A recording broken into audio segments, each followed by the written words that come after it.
once again. This is Teacher Bliss from Global Link Language, and this is the series where we talk about the different problems inside your workplace. This is the second part.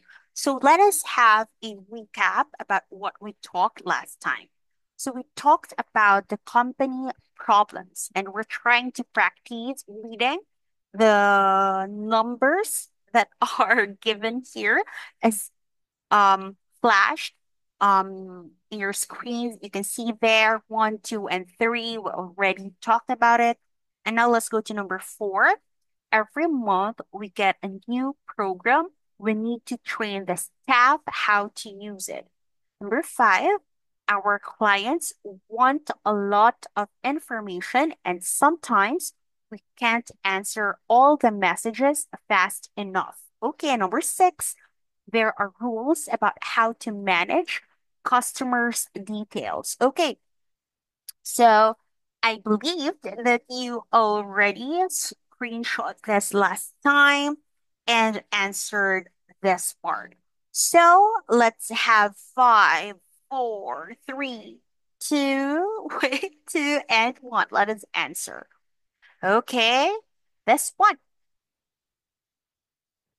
A, changes at work. C, data protection. Letter E, space problems. Going to letter B, customer service. Letter D, money problems. And letter F, technology. Okay, so let us explain. Company problems. Number one, or letter E, space problems. Okay, this is it. Let's put some highlights. Space problems. We don't have enough room for all the stuff. Is it stuff? No, it's staff. Okay. And my previous video, I said that it's long A. We don't say it's stuff. No, that's very wrong. It's supposed to be staff. Okay. Then we need to move to a bigger office. Okay. Letter D, money problems. Number two, we can't pay our bills at the moment. We are spending too much and are not making enough. Oh, this is a big problem. Imagine your company has no money or budget or source of payment to the bills. That is a very tragic. Okay. And letter A, changes at work.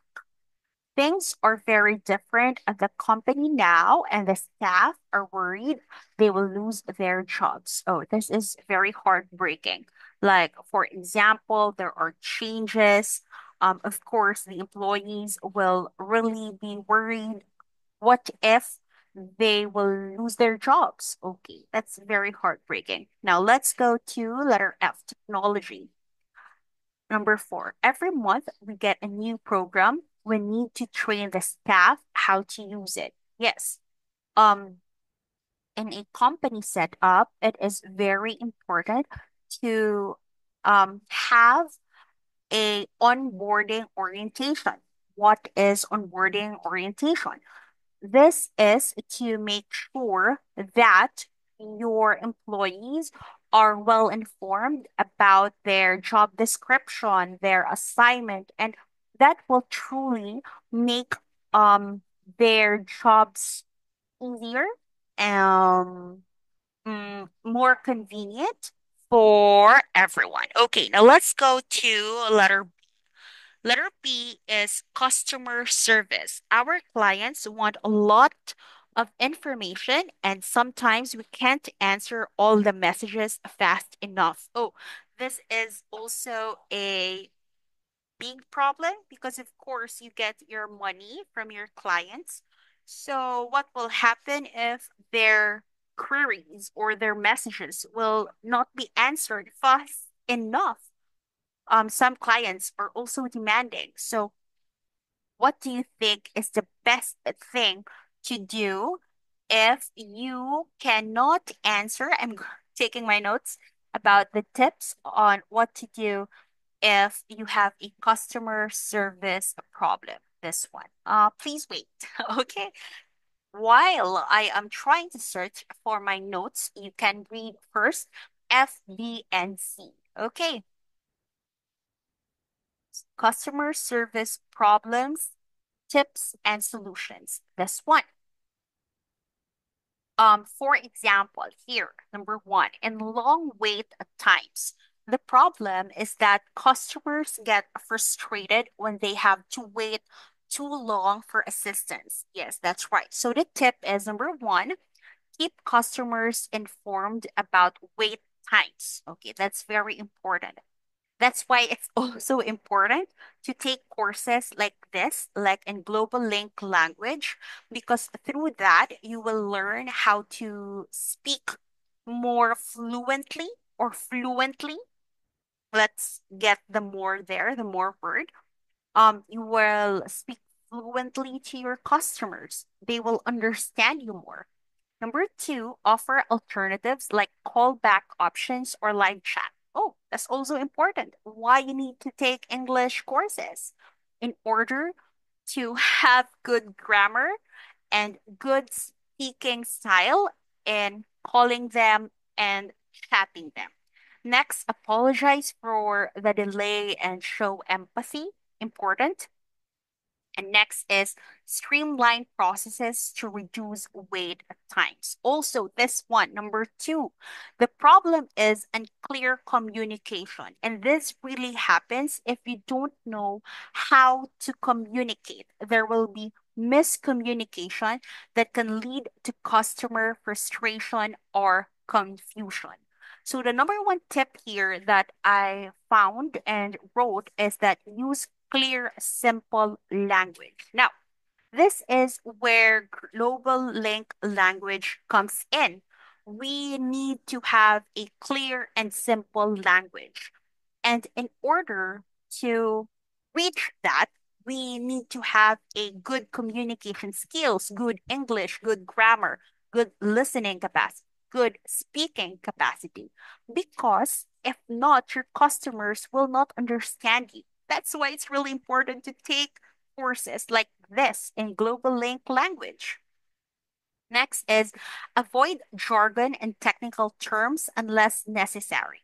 In this part, when you see jargon and technical terms, it means that you need to use words that your clients can easily understand. Like, for example, when it comes to law. When it comes to law, you don't say jurisdiction or you do not say jurisprudence because they will not understand that. Jurisdiction means that it is the part or the authority granted to the court if um their power or their authority is only up to that place or only up to that extent. So it's going to be very hard to explain the technicalities of that word. So it is better to just say to your client that we should be in this court because the judge will work up to this extent only. Just like that. Just be simple. Or maybe you can think, yes, that will be your homework. You can think of the easier word for jurisdiction and jurisprudence. When you say jurisprudence, these are the cases that are remarkable, or it means that these are the cases that are what do you call that? That are decided by the Supreme Court or by the highest court that affects the laws, the current laws, and the current application and understanding of the laws. So, see, it's really hard for me to explain to you. But if I'm going to use a simple terms in simple language, the clients, the customers, will easily understand what I meant. That's why it's really important to have courses here in Global Link Language to have clear and simple language. Okay, and number three, confirm that a customer understands the information provided by asking questions. Here, This is very important. Like, for example, if I am talking too fast right now, in order for you to understand, I want you to take some time and I will pause and then I will give you some time to digest.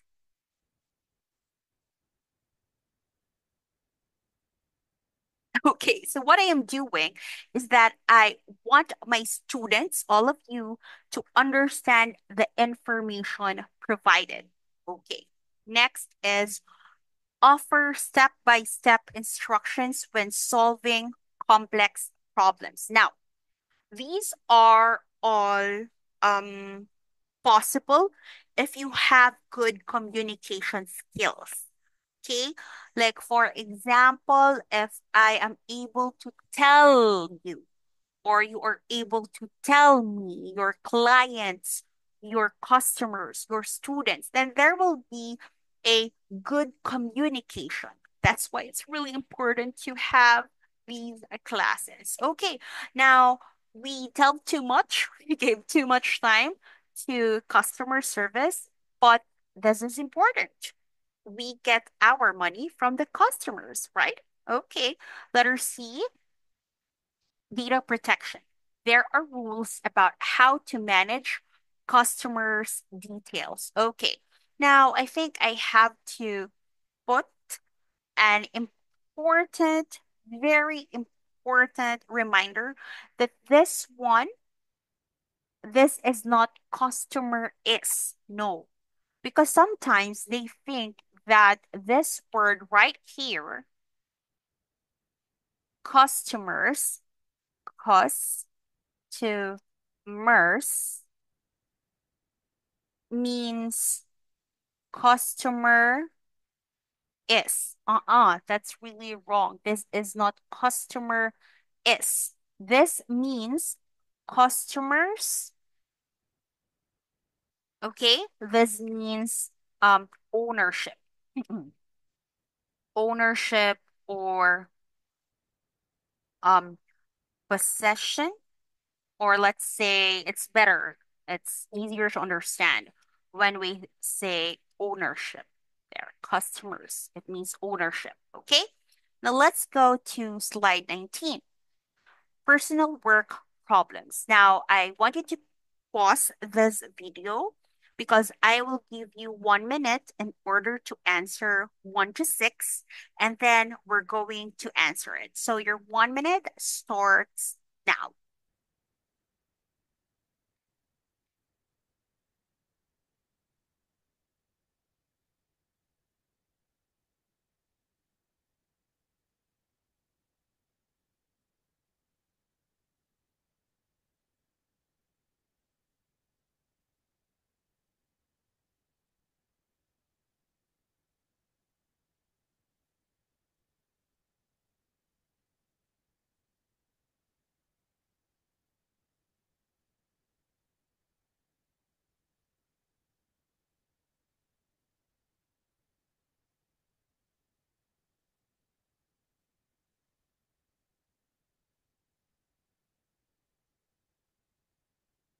Okay, so I guess you're all ready.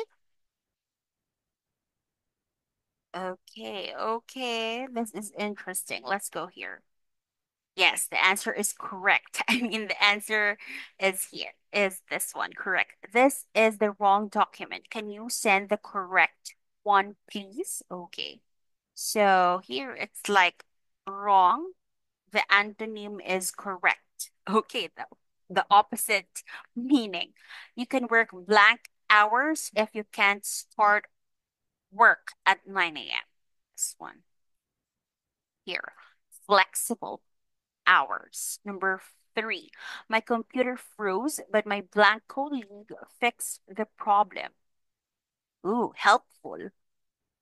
Next, let's go to number four. I could never find anything on my desk, but then I started to keep it tidy. Okay, number five. My computer screen was too blank, so I made it darker. Bright. Okay. Next, number six. The printer was really old, so we bought a more modern one. Okay, so this one, before we end this class, we will have a review. Okay, so let's read this. Bright, correct, modern, flexible, helpful, and tidy. And of course, I gave you a homework um, a while ago, but I want to make it clear right now. The difference between jurisdiction and jurisprudence. So when you say jurisdiction, it means that it is a legal authority of a state or a court to make and enforce laws, adjudicate disputes, or exercise control over a territory, individuals, or subjects. There. And then when you say jurisprudence, it means theory or philosophy of law, often involving the interpretation and application of legal principles and the development of case law.